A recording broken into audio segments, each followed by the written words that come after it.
What's going on, everybody? I am the BatDuck and you are the internet, and welcome back to another video. You might be wondering, why do I have the face cam and why am I not doing an actual video like gameplay wise, because this is the gaming channel. I'm behind the game channel. I know this. I've been busy with other stuff in my life, but so this came out. I was aware of this about a month ago, and I was gonna do a video on it then, but that's when I was starting to get the game channel up, and then this talk came in. I got COVID. There's just a bunch of things that happened during that time period, and it was not good.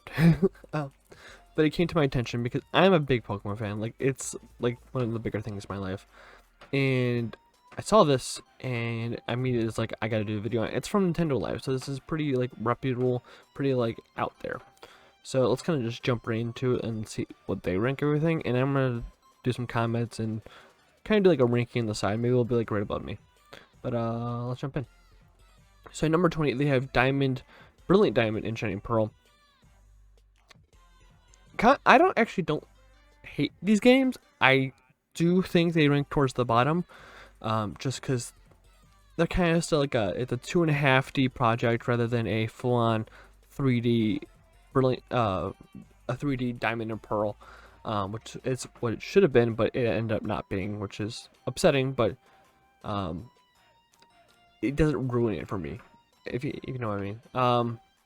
Yeah, so I finished them, and I was kind of like, okay, I finished it. I kind of got it out of the way. It was alright, whatever. But I don't think it's the worst thing in the world. I think a lot of people think it's like the worst game ever. I don't think that in any way. So, with that, I think it's okay. I kind of just wish it was more 3D, or they kind of just threw out the whole idea of remaking games and just went straight up with Legends route, because Legends is a lot better than Brilliant Diamond, Shining Pearl. But they could have definitely done a better job, and I think that it's a lot to do not with Game Freak per se, but to the people who were actually remaking the game, which I don't remember who it was. But I think if Game Freak was given it, would have given it much more love and actually remake it, like they've done with many other games. Number 19 is Pokemon Let's Go Pikachu and Eevee. I don't get this at all. Let's Go Pikachu and Eevee are fun and inventive remakes of the first generation, which again has been remade a little too much, but it's not bad per se, because I mean, the Gym one had a lot of issues, actually ranking probably towards the bottom just because of all the issues it had. But Let's Go Eevee and Pikachu give it a new type of like spin. Instead of battling, you're catching Pokemon in Pokemon Go, and while it kind of were the back of Pokemon Go, especially 2 years later, it's fun. It's inventive. I still play it to this day. I shiny hunt all the time in this game because it's fun. It's a fun game to play, and I don't think it's bad in any way. I think it's great. I mean, it's a little more childish. There's a lot less strategy involved, and that's fine. I think that's perfectly fine. It's a beginner game, and I don't think we should take in account the easiness level or the simpleness level into account for here, because it gives enough where it to be fun and interesting, and it at least gives a new dimension to the Pokemon games that kind of have been repetitive for the last, like, what, 20 years. So that being said, I think there's a lot of issues with it as well. Again, it's got that 2.5D skin that like BDSP has, but Let's Go kind of does it a little bit better just because of that spin on its normal formula is no longer battling as a consistent thing. It's more catching as the main goal, and I think it's really fun. It's really interesting. That's I think something they moved away from later in the game, especially around when they transferred to the 3D realm. Sword and Shield. Okay, so I don't know why people hate Sword and Shield. I hate the starters, but I think everything else in Sword and Shield is great. I mean, it's a little like straightforward, like you kind of go straight north, and that's kind of like the whole game. But I think it's fun, and I don't know why people were so pissed about it. I think a lot of people got wrapped up in the Pokédex controversy. And I think a lot of people also got mixed up in just like in general the graphics. And I hear people talk about the graphics all the time, which sure, whatever, you can talk about the graphics, but the thing is that we've been all over this the whole time, is that graphics don't make the game. Everyone, I think, has always said that sure, like, the graphics are amazing, but like, that's not the game. I think a lot of people get lost in that with Pokemon. I think it's because Pokemon is a little bit downgraded from like Legend of Zelda, and I'm gonna say it right now. Breath of the Wild does not look good. It's just Nintendo does not have the capabilities to do graphical improvements like how Sony and Xbox do, and that's not a bad thing. I think, again, I think that Sword and Shield are amazing. They look great for what they're doing. They're HD, they're nicely done. They have nice artistic styles, and I think Sword and Shield are probably one of the better 3D games out there. Again, it's not bad in any way right now. I mean, I'd probably rank it above Let's Go, and I would rank it BASP, but I don't know what the hate is for this game. They had excellent DLC. Sure, the DLC was $30, but I was willing to pay the $30 because I wanted to play more of this game because it was interesting, it was fun, and honestly, if I wasn't still playing like Arceus and I wasn't playing other games like on the PlayStation and everything like that, that I'm trying to catch up on, I'd probably be playing Sword and Shield right now. And that's saying something for a game that's 3 years old now, and we're getting started on the Violet, which is a typical generation span, is about 3 years now. But still, I think that people are way too harsh on Sword and Shield because it was the first like mainline game on the Switch, and it's an unfair assessment to give to the game, I think. So, Sword and Shield are really good. I really like them. They were the first games that really got me back in love with Pokemon since probably the 3D switch over.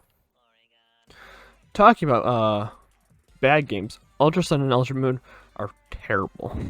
I hate these games. I'd put these at the bottom 20 because they're just and Sun and Moon. I just, they're too long to play. I feel like I'm grinding consistently, and that's the thing, is that Pokemon used to be a game of grinding until about Gen 6, and then with Gen 7 they brought back grinding to go through the story. After the story is over, it doesn't feel like grinding, but everything else, it's just a grind to get through. It's uninteresting, it's boring.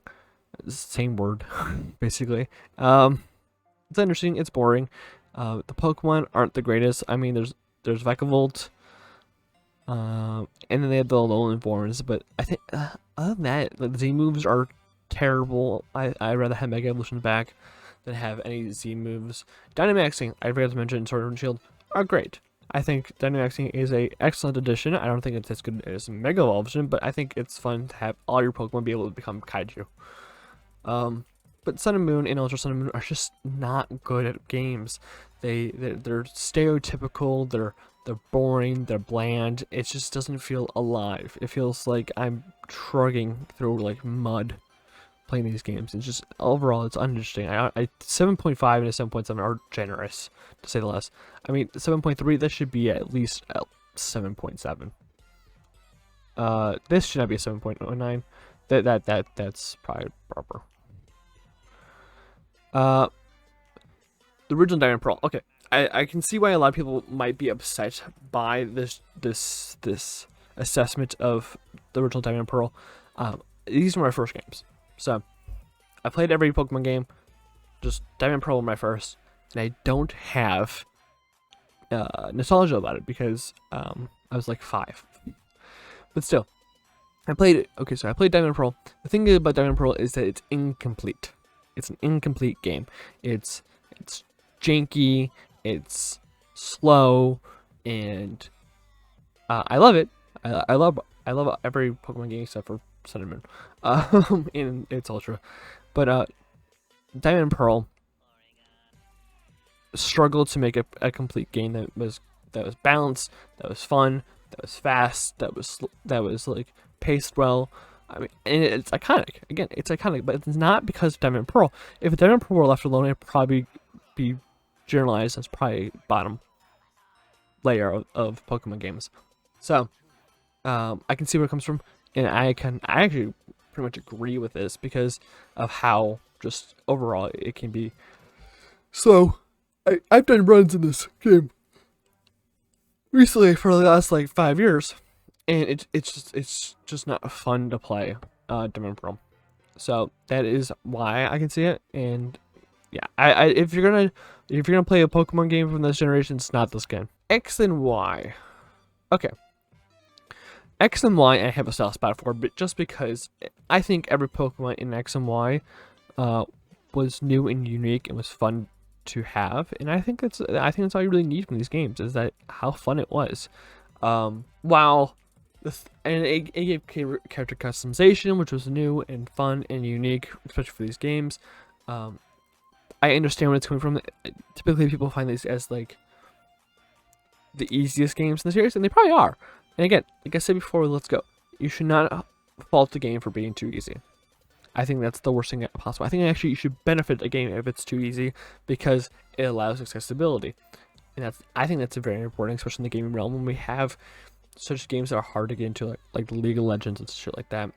Is it revolutionary to the game series that it was supposed to be? No. But is it passable and is it fun? Yes. Again, I'd probably say it's the bottom half. I don't say it's like top half of all Pokemon games, but I definitely see where people are coming from not liking this, but I also say that it's unique and fun, and in general, I think X and Y do no harm, they do no foul, they're kind of middle of the road in terms of games. 14, a little low, but I can see why. Ruby and Sapphire, okay. Ruby and Sapphire, again, had the same issue as Diamond and Pearl. Not like the same issues, but they aren't the greatest games in the world, but they serve the purpose. But if you're gonna choose a game, it's not gonna be Ruby and Sapphire, unless you played Ruby and Sapphire growing up and those were your first games. To me, there's too much water. I'm kidding. Ruby and Sapphire are great. I think they're amazing. The thing is that they're not the best version of themselves. We later get that with Emerald. So, 13 seems pretty like, yeah, I could see that. 13, I think, say anywhere between 10 and maybe 14 would be good for Ruby and Sapphire, just because, they're good games. They're just they don't fulfill their destiny, per se. But yeah, I think that this is pretty good. On the other hand, Omega Ruby and Alpha Sapphire, I think, are the best remakes we've gotten. Maybe. There might be one again that we'd say. But it brings Mega Evolutions, brings the Omega and Alpha versions of Kyogre and Groudon, which are awesome. And it's a little harder than X and Y. Again, I shouldn't be taking that into account. But I am here. Because, fuck you. I think they're the best remakes. I probably put them like 6.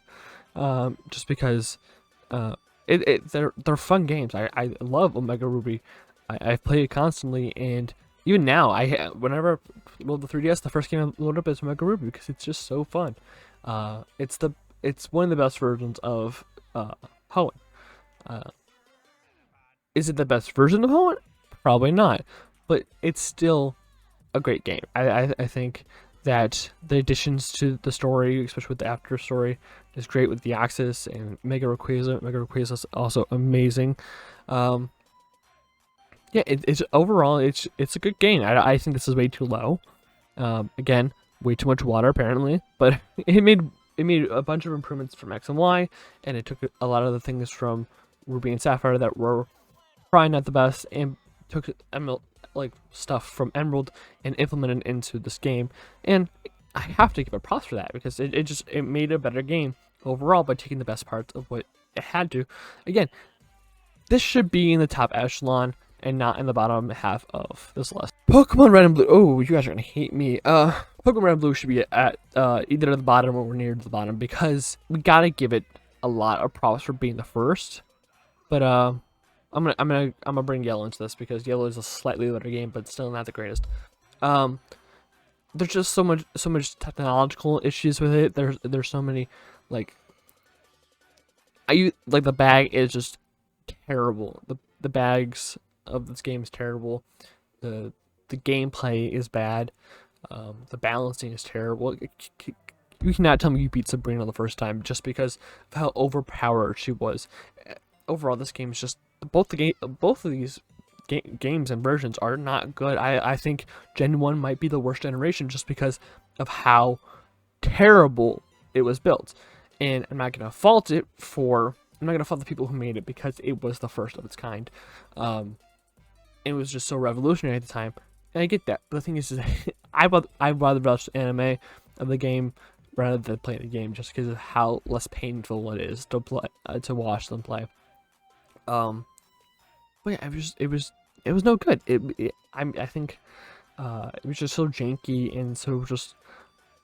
Again, I didn't grow up with red, blue, and yellow, but I think that helps because people who played just Gen 1 or just Gen 1, like, that's like their like the first head, like the first thing in their mind when they talk about Pokemon is those games.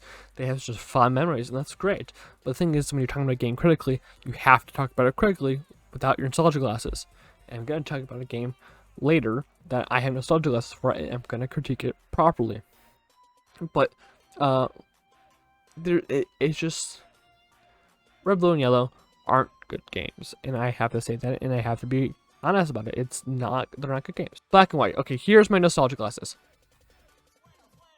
Black and white were my first like full-on games, and I love them. I honestly love them. I don't think black and white are the best versions of Gen 5, and I do have to say some of the Gen 5's designs aren't the greatest, but I think that a lot of people hated them way too much. I think Gen 5 is one of the best generations, but not because of black and white. Black and white's story is great. I think it's the best story we've gotten.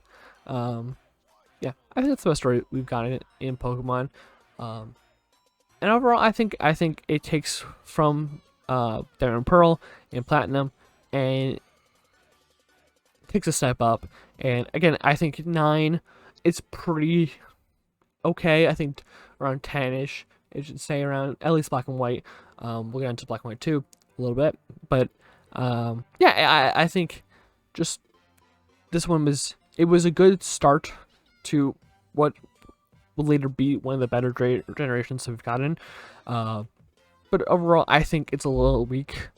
Outside the story, it's just kind of like there. It was a soft reboot to the series, and it kind of was unashamed of being a soft reboot, which it shouldn't be unashamed to be that, but it just didn't do it right. I think 8.37 is a little too high. I think probably an 8 or like a 7.75 would be good, but I think it's a little too high. Fire Red and Leaf Green. Okay, okay. This is the better remake of the Gen 1. I think this is the best version of Gen 1. Fire Red and Leaf Green are a lot better. They fix a lot of the issues that they've been having. Also, the additions all the way through Gen 3. Fire Red and Leaf Green are the best versions of Gen 1, and this is a proper spot for it. I think if you're going to talk about anything from Gen 1 and you want to have nostalgia glasses and you want to talk about how good those games were, talk about Fire Red and Leaf Green. Even though it's not Gen 1, it's Gen 1 where you're playing it. It's a lot of fun, and I think it's a proper place for it. I'm no longer going to talk about it. Here we go. This is too low. Black and White 2 are the best version of Gen 5, and Gen 5, I think, again, like I said, one of the best generations. I think it's probably 2 or 3. Critically speaking, it's my favorite, but critically speaking, it's probably 2 or 3. But this added a lot more to it. It added a lot more. The splicer was an interesting idea. Just overall, it again, it's a better game than Black and White. It just added on to it and made it better. And eventually, I thought this would have been how we were going into Gen 6 was going to be an addition to that and just banking it 3D. But they didn't take that. But yeah, these are one of the better games in the series. I think 7 is a little too low. I think this should be around 3. Critically speaking, again, I would say this one. These are probably my favorite games. But yeah, I think 8.5 is proper for this game, and I think it took a definite step up from the first game. A little bit of a weaker story, but not that too weak where it's like, oh no. But I think it's a proper sequel, and it's a properly good story, especially off the backs of Black and White. Yeah, I think it's probably, again, one of the better stories just because it comes with a Black and White, and it's just a better story than most of the games we've got. Most games are very simple and they don't tell a lot. But yeah, Pokemon Crystal and Gold and Silver being over Crystal is kind of weird. but I kind of understand it just from one aspect of how I like playing Pokemon. I love Ampharos. If you've been watching my watching the Pixelmon series, which I highly recommend. Ampharos is my team just because I love Ampharos. Ampharos isn't in Crystal, so I can immediately knock it down 6 a little too high just because of that one reason. But Gold and Silver, I get where they're coming from. I understand that everyone has a lot of warm, fuzzy feelings about it. It says in there. But I think, technologically speaking, it still struggles from the same issues that Red and Blue had. But I think it's a big step up from the first games, especially with the addition of Johto and Kanto both being playable. Yeah, I think Gold and Silver are pretty good. I think 5 is a little too high. I think probably like 6 or 7 would be good, but it's a little too high. I didn't say it's too high. But I definitely will put these in a good aspect. I've recently played these games, and they're pretty good. So, no fault there. Legends Arceus, being at 4. Okay. Makes sense. Okay. Yeah, I can see this.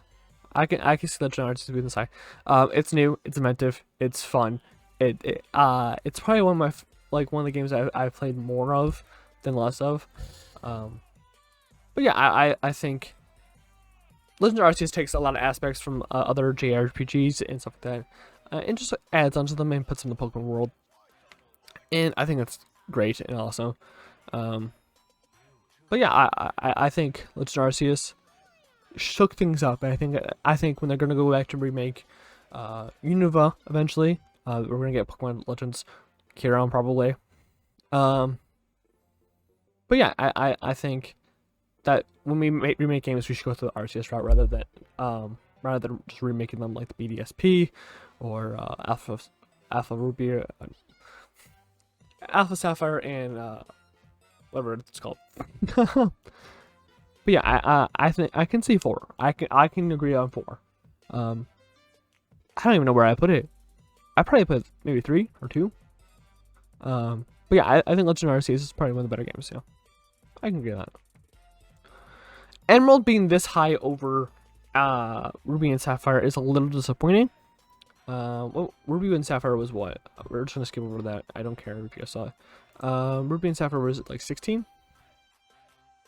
No, they were 13. They were 13.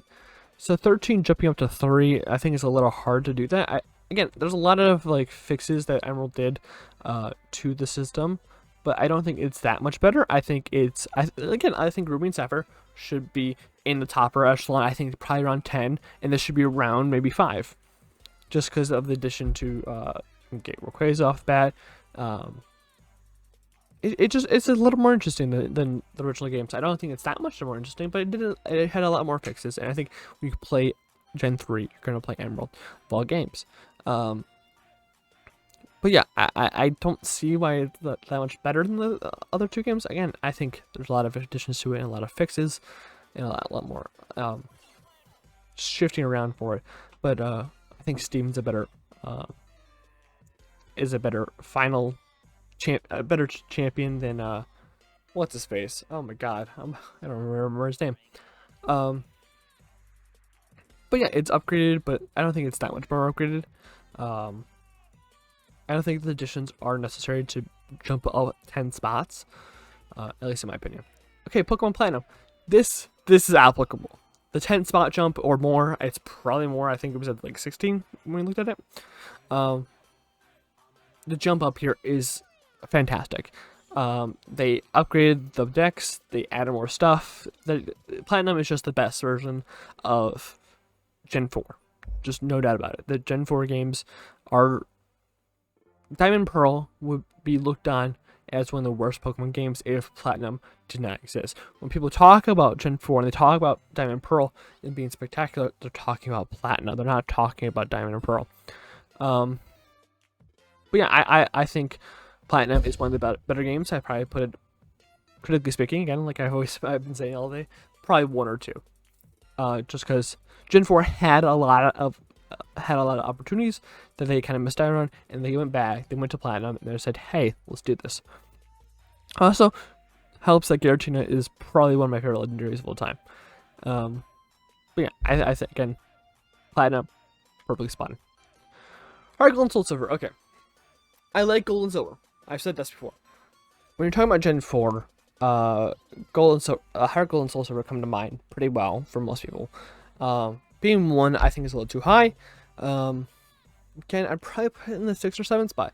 I don't think it did enough. I don't think it added enough from the actual Gen 4 games to be that much of an improvement and that much of like a better remake. It's a much better remake. I can tell you that right now. But the thing is that it's not the best remake. Again, like I said, Alpha Sapphire and what the fuck is Ruby? Omega Ruby. Omega Ruby and Alpha Sapphire are probably the best remakes we've gotten. I think Heart Gold and Soul Silver do a lot to add to it, but I don't think they do it enough where it's caught up in nostalgia, rather than being an actual like decent remake. It is a decent remake, but I think that again, when we talk about remakes, I'm gonna go to Mega Ruby Alpha Sapphire rather than Heart Gold and Soul Silver when I'm trying to think about what's the better game to play. So I probably put Heart Gold and Soul Silver probably in the back end of the top 10, but definitely nowhere close to number 1. I think if it's the Platinum or Arceus would probably be the best ones out of this group. But yeah, that's my thoughts on the best Pokemon games. I think we got a lot wrong here. Again, I do think that Ultra Moons and Sun were properly placed. If not, should be a lot lower. But Sword and Shield and Let's Go should not have anything against them. They are probably the better. They're really good. I don't think they're that much worse than like what's up here. I don't think they're that much worse than Black and White. I don't think they're again, like I said, Black and White's probably like top 10. But I think around 10 should be Sword and Shield. But yeah, that's the end of this video. Thank you so much. I'm the BatDuck. You're the internet. Remember to subscribe. It is always free. And have a good night. Gen 4 thing. When they're talking about it, I think